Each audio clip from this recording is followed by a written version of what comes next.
The Tinubu administration is planning to borrow up to 20 billion US dollars to fund the 2027 elections. How will borrowing $20 billion impact investors and business owners?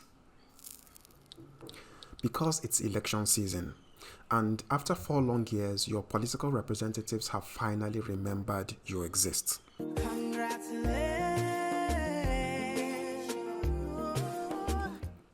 Some of the $20 billion will be spent on things like poverty alleviation programs, reducing the cost of food, and building more infrastructure to make you happy.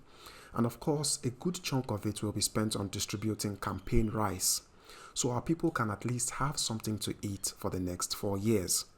Borrowing heavily before general elections is not a Tinubu thing. That has been the modus operandi for the past 15 years. 18 months before every election since Obasanjo came into power, the government borrows massively and spends massively. That's crazy, baby. That's crazy, baby. That's massive, baby. That's massive, baby. But borrowing heavily always comes with consequences.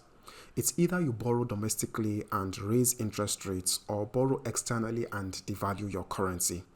In both cases, there are 2 things involved. Businesses are forced to raise prices, and the cost of living rises because consumers are forced to pay more. If you only focus on the economic numbers bandied around by the government, everything looks awesome today. Foreign reserves are up, the Naira has been stable, the Nigerian Stock Exchange All-Share Index is up, and inflation is down. But as with all things magical, the more you look, the less you see. You have promised that under your tenure, by the time you are through, that Nigeria will never be the same again. Man, we think saying get too much sense, they die for foolish man backyard.